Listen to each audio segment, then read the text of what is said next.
The San Jose Sharks defeat the Philadelphia Flyers for their first win of the season, the first home win since March 30th of 2023. We'll break that down and some more after this.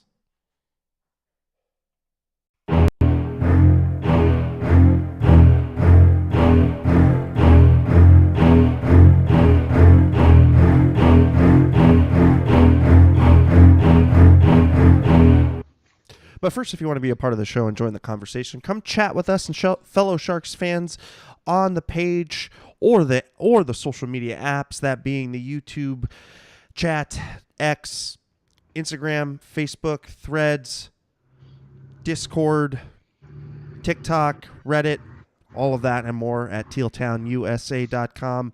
Also, if you want, support the pod over at tealtownusa at Venmo. That would always help us out. We really appreciate it. Of course, we just appreciate your patronage in general. I am pleased to be joined by Mr. Ian Reed. Ian, how are you doing this evening? Good. I mean, the Sharks won. It finally happened. We've been waiting for a Sharks win since, I think, April 1st of last year. It's been a while, man. And it's, when the Sharks do good, it's good. Yeah, it's like we're lost for words because it's like we don't really get to talk about wins anymore. But the Sharks did surprise us and gave us a really good effort against the Philadelphia Flyers. I mean, it seems like the message Brewer was trying to send was sent and received. The team came out and I think played a physical kind of game. I think you look at the shots and you'll say that the team still has a lot of things it needs to work on, because I mean the only reason why the Sharks ended up coming away with the 2 points tonight was because Mackenzie Blackwood was standing on his head. The Flyers got goalied, let's be honest. Yeah, exactly. So if we're even just looking at the shots, right, I mean, it's staggering. It's 39-19. And, getting outshot by 20 shots, not the way in which you're going to win a lot of hockey games. Yeah, no, I mean, and that's the thing. Like, so I think if you are Team Tank, and I know like there's always going to be one person that chats like, well, they just blew their shot at first overall because they have 3 points now, like it's the end of the fucking world. I think if you're Team Tank, I mean, obviously, like, I don't like, maybe they'll beat the Oilers tomorrow. I honestly, I think that's the funny thing about this game is I think everyone was looking past it because everyone kind of was like hoping that this game, like, kind of just gave this game to the Flyers so that they were hoping that, the Flyers were going to like put 5 or 6 up on the Sharks to make the game against Edmonton in 2 days or whatever it is, to make that game more interesting because of how bad both teams have been, right? So I think a lot of people, including me, I completely looked past this Flyers game, man. I was Edmonton was the one that I wanted to circle because I thought, like, watching the Oilers play last night, I'm like, I think the Sharks could beat this team.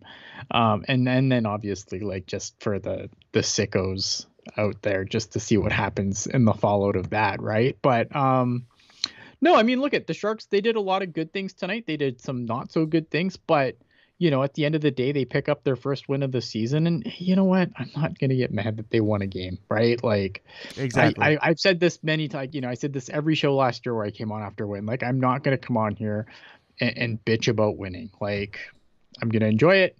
You don't have to enjoy it. You can do you. But like, I think, as you mentioned earlier, when you look at like the overall play tonight, I don't think that the Sharks are primed to go on a run now. So I think it's going to be fine.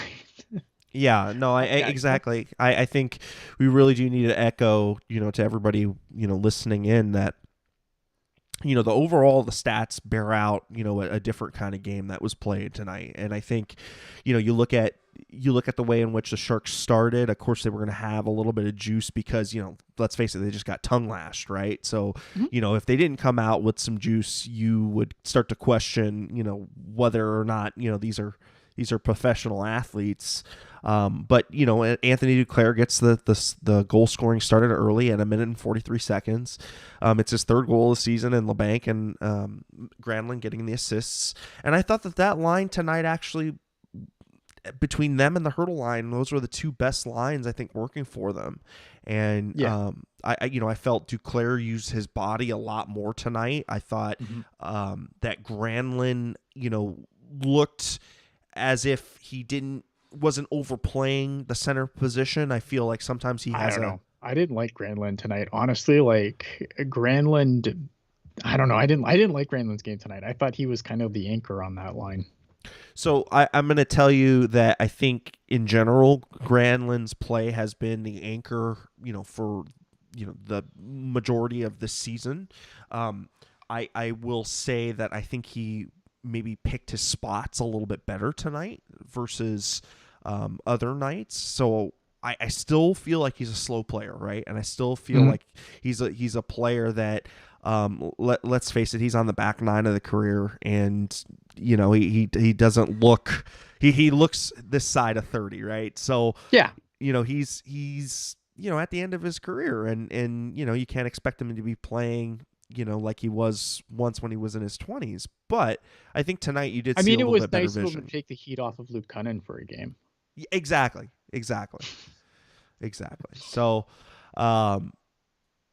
yeah, I mean, I think that again, that line had some chemistry working. I saw, Kevin LeBanc being a little bit more creative than we have before, than we have been in before. I think he just kind of felt a little bit more.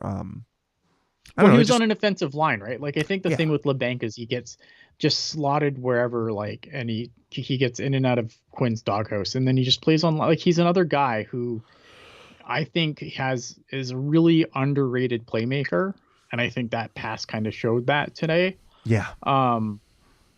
But if you're playing, like, again, if you're playing on the fourth line, then you can make all the plays you want if there's no one there that can finish. Like I've always thought Kevin LeBanc's passing is should be his bread and butter. Like he does have a decent shot, but his passing to me has kind of always been his bread and butter. Even in junior, he was more of an assist guy than a goal guy. Right. Exactly. What did we think from the rookie defenseman tonight from Okut? Yeah, there we go. Yeah, I think I'm annoyed with the Sharks. Like I'm kind of annoyed because the way that they're just kind of holding all these defensemen on the main roster. Now McDonald couldn't play tonight because I guess he was sick or something. He was sick or injured, or so he wasn't playing tonight. But like they have all these guys that are called up, and I'm like, and it bothers me that Knyzhov is just sitting in the press box more often than not. Like I just wish that they would put him on waivers and send him to the Barracuda so that at least he could get some playing time. I understand he's not waivers, like it's a waivers thing and they don't want to risk losing him to waivers. But at this point, when you have a team that's been historically as bad as the Sharks, let's call it for what it is, right? Like they won tonight, but the Flyers got goalied. That this game could have easily gone the other way if it was Kakkonen in net. And I know I'm going to get hell for that, but I don't care.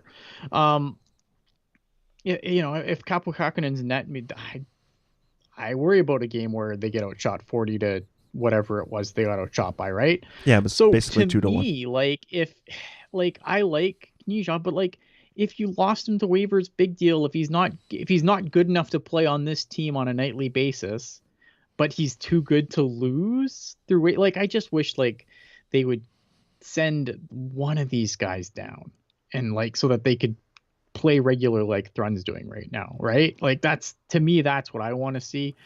Hochik, he was fine tonight. I was really looking because I think like sometimes I always like have like a theme that I always like kind of want to hit every show. I try to think of like a talking point that I want to really dig into, and I think that was the one that I had before the game started, was like the whole rookie defenseman situation, or guys that are inexperienced defensemen, mostly just rookie, but inexperienced defensemen, and how like they're just kind of like, they've got Emberson, they've got Ohotik, they've got Knyzhov, and they just can't seem to figure out which of those three they really like.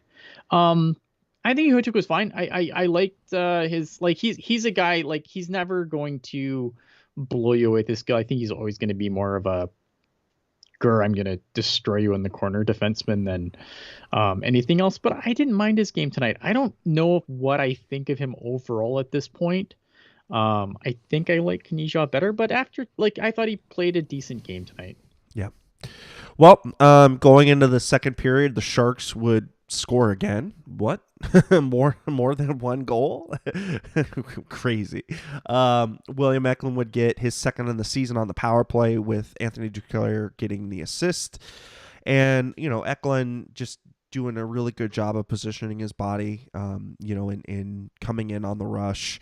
And you really do like to see you really do like to see the development in his game and the ability to get that really quick release off. And, he showed it tonight.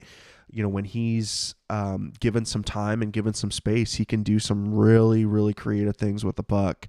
And again, tonight we saw maybe a little bit more of the trigger pull being pulled from him versus the creativity. Yeah. But again, this is what you want to see from him. It's you want to see him score goals. You want to see him set up his line mates, and you want to see him having fun. And with the team, able to getting out of the tailspin or whatever it is. I mean, sure. Get the monkey off your back and you get the win. I think it's going to do a lot for their confidence.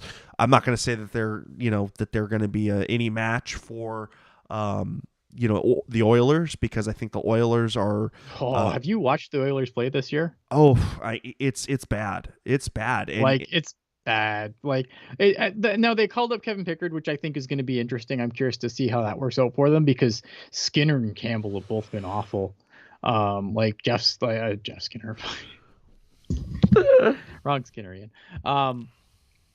Skinner was just super, super bad last. Yes, I watched the game yesterday. Just kind of feel, because I know people are talking about how bad this Edmonton team is. I have to see this for myself. And man, I was like I said, I tweeted yesterday, and I think people are gonna be like, oh man, Ian called the Sharks win tonight. No, but it wasn't the Flyers I was talking about. It was the Oilers. Yeah, right. Quickly, just another Randy G. Thank you so much. Sharks win, although Blackwood should have had the shutout. Yeah, well, I agree. But he played a hell of a game tonight, and again, that's really good for him. What a weird thing, because from the replays that they showed on the broadcast, I don't know where the puck crossed the line.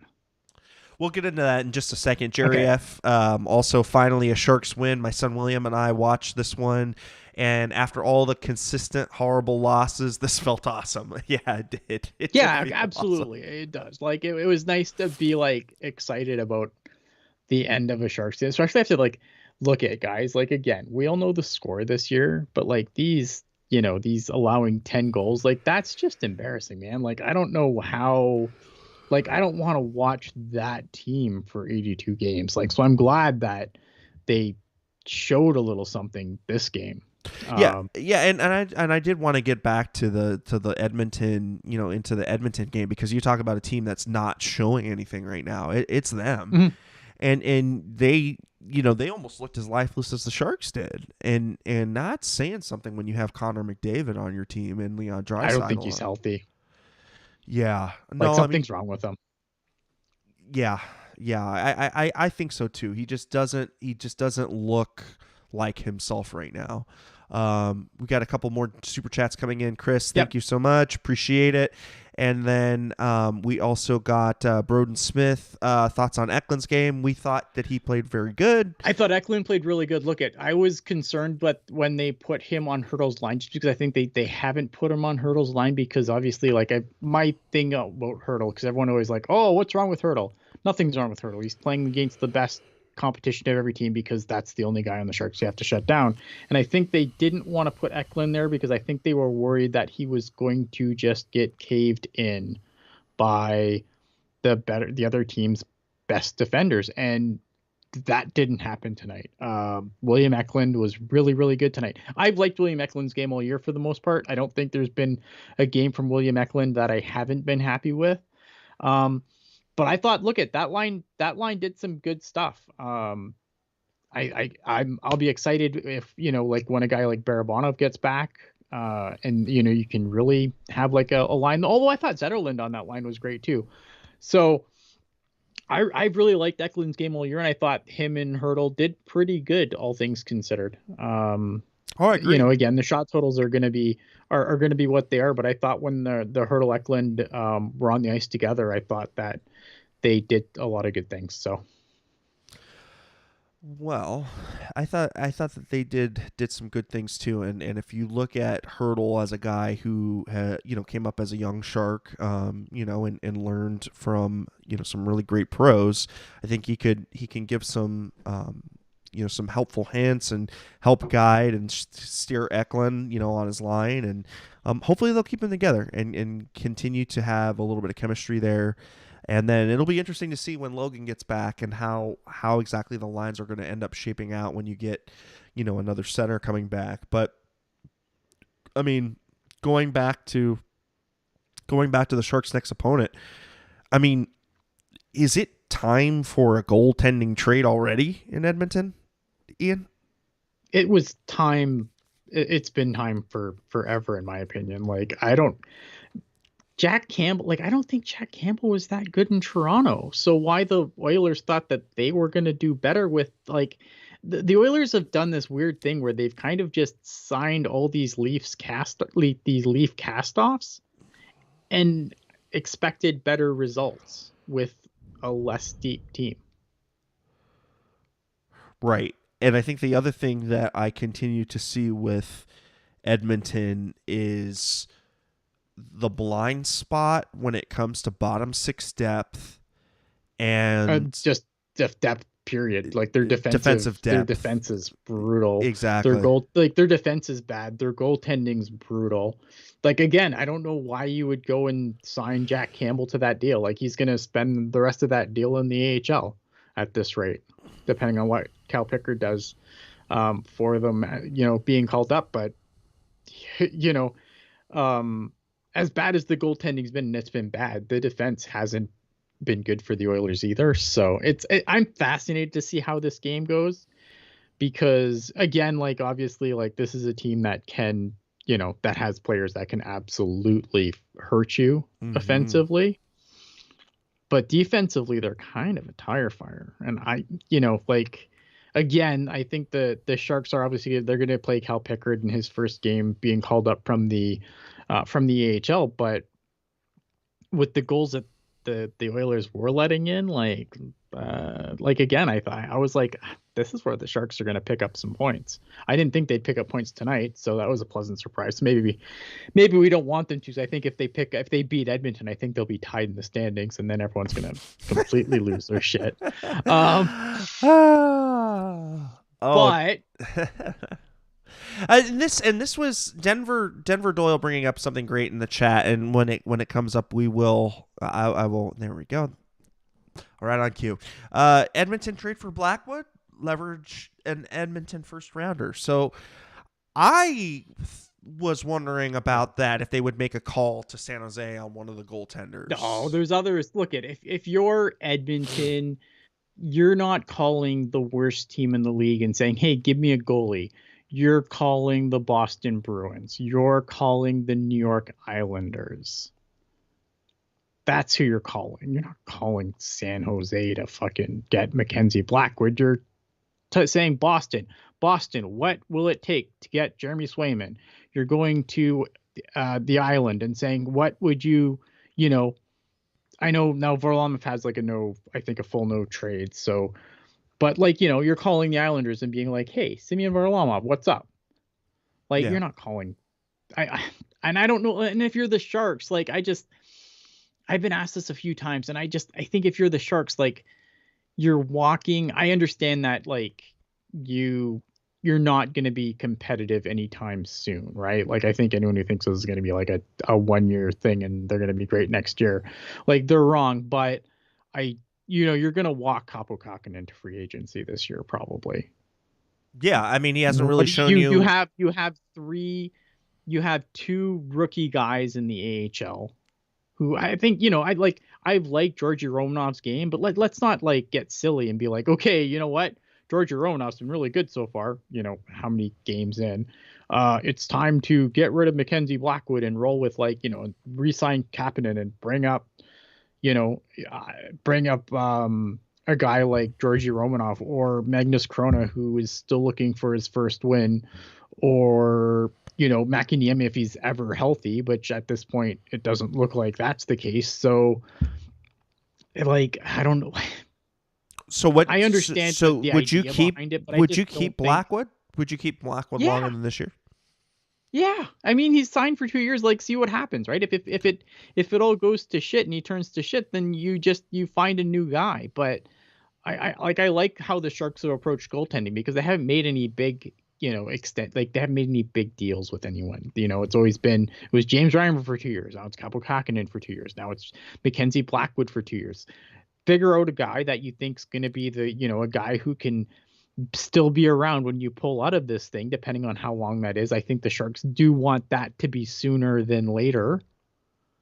But I mean, I don't know why you would look at Blackwood right now and with what he's given you. I don't think, and I picked on Kaapo Kähkönen a lot this pod, and I probably shouldn't because I don't think he's been terrible either. I mean, it's really hard to pick at the goaltending when the team in front of them has been so shit. Oh yeah, I mean, that is, this team has been shit, right? Everything's been a problem with the team. But I need a goalie punching bag on this team, and that's Kaapo Kähkönen. I apologize. That's my thing. But I mean, I think Blackwood showed enough, and again, it's early. I think it's been so awful, and it's been so awful for so long that we forget that we're 12 games into the season. It's an 82 game season. There's a lot of season left, and I think we sometimes lose sight of where we are in the season. But so far, I don't know why you would be like, hey, you're doing good, get out of here. Because again, I don't think Kähkönen or Blackwood, sorry, yeah, he stole the game today. Mm-hmm. But I'm not worried about him stealing, 40 more. Well, I mean, I guess I'm speaking from a maximizing a value perspective from Blackwood, right? Because if you've got Edmonton and, they're kind of bent over a barrel right now, could you extract value? But I think we're overestimating Blackwood's value because Blackwood, other than a rookie season, his numbers aren't fantastic. He's still I think he's still a reclamation product. I've been happy with his play, but again, is the 5 or 6 games he's played enough to undo the shit numbers he had in Jersey being injured? Yeah. Michael Molasses asking Ian, you had said Granlund's having an absolute brutal game. Did you say this because of the penalties he took? I thought he looked pretty good. 1 assist, 4 PIMs, 69% on the faceoff.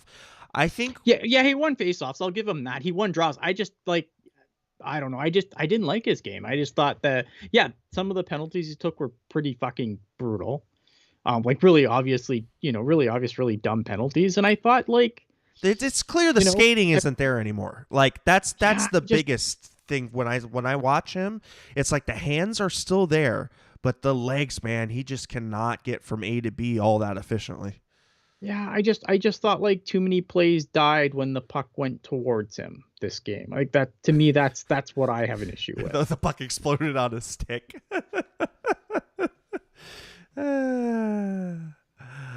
Well, we're getting to that 30-minute mark, Ian. I mean, we're already okay. So we gotta talk with this goal. Yeah. All right. So we'll end the game with the final score. Joel Farabee. We gotta talk about the goal that went. That's what we're doing. Yeah. The Joel Farabee goal in the second period would be the end of the scoring for the rest of the game, and that would be your final would be 2-1. But Joel Farabee would get his 6th of the season with Travis Sanheim and Scott Laughton getting the assists. And what made this very interesting was it was one of those side-to-side lateral type saves, but when the save was made, the referees deemed that enough visual had been seen of the puck crossing the line to deem it a goal. Now, I think this is where we're gonna have the debate, Ian, because I didn't see anything definitively showing the puck go over the Well, line. they did go to the situation room, right? And I always have to emphasize this because I think it's like I had to like repeat this on Twitter like 17 times. It's like the situation room has more cameras than the broadcast does. Like all the cameras in the rink don't belong to the broadcast. Some of them are just league cameras that are for like the situation room for the blue line cams so that they can try and figure out what's onside, what's offside, whatever, right? And it's one of those situations where like the NHL just can't get out of its own fucking way. Because with how quick the review was, I'm sure that they saw a goal. And I'm sure they definitively saw a goal. But share with the fucking class then, right? Like I'm sure that goal that is a goal because of how quick the review was. The Sharks have had 1 point before tonight. So it's not like it's like, oh God, no, we gotta fuck the Sharks here. Like, you know what I mean? Like there's nothing like what does the league gain by giving, a goal to the Flyers at this point, right? If you're wearing a tinfoil hat. But the brutal thing is, so show me the angle, share with the fucking broadcast the fucking where you saw the puck go in, so that we as a fan cannot be here going, well, I didn't see it go in, so how is this a goal? Like I would love to know where the puck went in. I have an idea of what happened because it looked like it went off the bottom of his catcher, and then it went into the and back then it of his went leg. into the pad. Yep. And then his leg went into the net. So to me, I can understand where, but show me it. Show me the puck in the net. Exactly. Share it with the class. That's the problem I have. I would have liked to have seen like the goal, like even just a look at the goalie cam, because they didn't even show the goalie cam view. Right. Like again, like Puck Guy saying when he was doing the gifting of the game, they went into the, he went and clicked over to the Flyers feed to see if they had a different view, and there was nothing there. Like again, I'm sure that the league saw something with one of their cameras that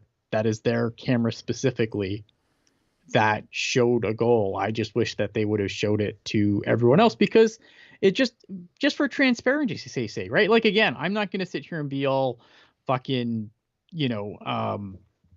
irate, tinfoil hatty about it because, like again, like the Sharks at this point have 1 point. They have 3 points now. 3 points. Like like doing that to the Sharks doesn't make any logical sense from any, you know what I mean? It's not like what does anyone gain from that? Yeah. The Sharks are still really bad. Right. No, but I think you make a really great point. It's just like, just show us, if you just give us a little bit of the evidence here and or I even like it when they have, sometimes when you've got a goal and they have a review, especially if it comes in the first or the second period. In between periods, they normally like to drop, the explanation. I just want to see NHL. the review, right? Like I just want to see the puck cross the line. I think the NHL doesn't do themselves any favors when this happens, right? Like it doesn't, when something like this happens and you can't show it, it hurts the product. Yeah. It hurts the product. It hurts the game. Like I just think it hurts. It hurts because like you want to be able to show fans of any level of knowledge of the game why. And I feel like when the league when we can't do that, it hurts. It hurts the game's credibility, which it doesn't need to, because again, I'm sure that was a goal. Yeah. Well, I think we'll end it there for the final game thoughts. Ian, quickly, I mean, just give me your wide branching thoughts for the Sharks' first win, maybe some thoughts on physicality, and then where the people can find you and your final thoughts.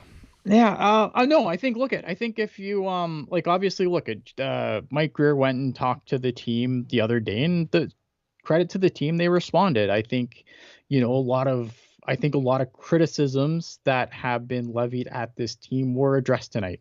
I think you look at, anyone got too close to Blackwood and they had to deal with other people. I thought the Sharks are physical. I thought, William Eklund got mugged a couple of times, and there was generally a response to that because you can't let guys mug your your future star players or your current star players for that matter. So I thought, yeah, look, at the Sharks were a lot more physical tonight. I thought they stuck up for each other more than we've seen at any point this season. I don't think anything, but they weren't stupid about it. I don't think they were chasing guys around and taking dumb penalties to even things up or whatever, right? But they definitely stuck up for each other tonight. I think they addressed a lot of the criticisms that a lot of people fairly had for this team going into this game. Yep. Awesome. And then where can the people find you? You can find me on the Twitter machine at Ian Blogs Hockey. All right. Well, as far as my final thoughts go, it was good to see the team step up, on the physicality side.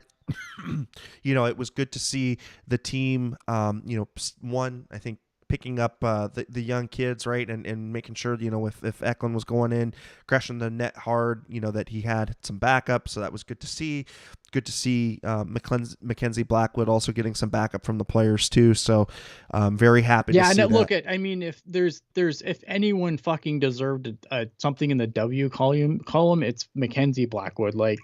Again, wins don't help the team this year, but I'm happy when guys like William Eklund get goals and Mackenzie Blackwood. God, man, this guy has been, for the most part, really good for the Sharks. So I'm happy that he finally gets a fucking win, because goalies, it's kind of sucks for them, right? They really get hurt. They get hurt more by wins and losses than the rostered players, because it reflects more on them. In some cases more than it should, especially on a team like this with the way the Sharks have played in front of him. But man, thank God the dude finally got a W and has something to fucking hang his hat on this season.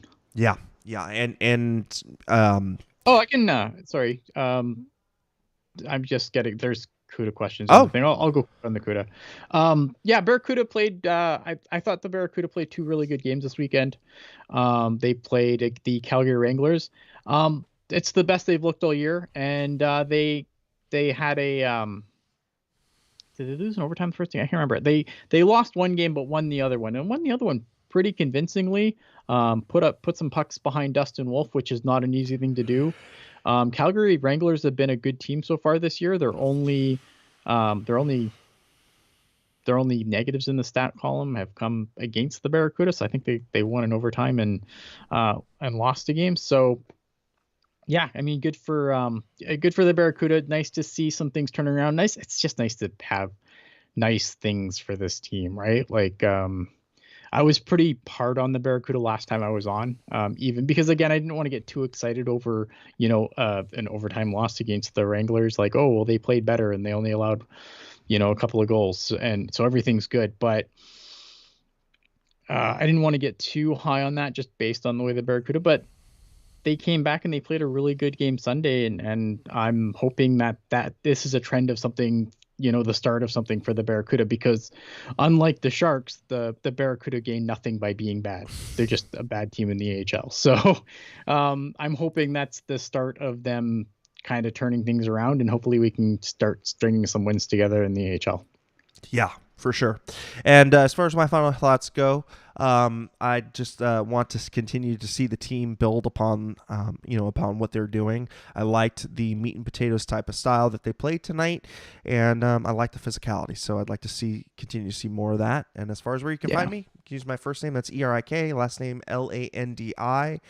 And in case you missed it or you want to catch us again, please like and subscribe and hit the bell icon on YouTube. That way you can get notified every time we go live. Of course, if you're a long time, you know that we go live after every single Sharks game, but you can also check us out across multiple podcast platforms, that being Apple Podcast Store, the Google Play Store, the YouTube Rewind, of course, SoundCloud, Spotify, TuneIn, iHeartRadio, and Odyssey.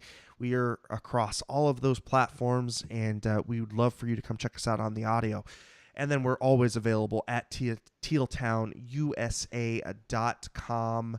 But for myself and for Ian and for everybody else at Teal Town USA, we'd like to say thank you for stopping by and checking us out. And we always like to end it with a keep it real, keep it teal, And keep it real, Teal. We'll see you after the game on Edmonton on Thursday. And thank you again. Have a great night, everybody.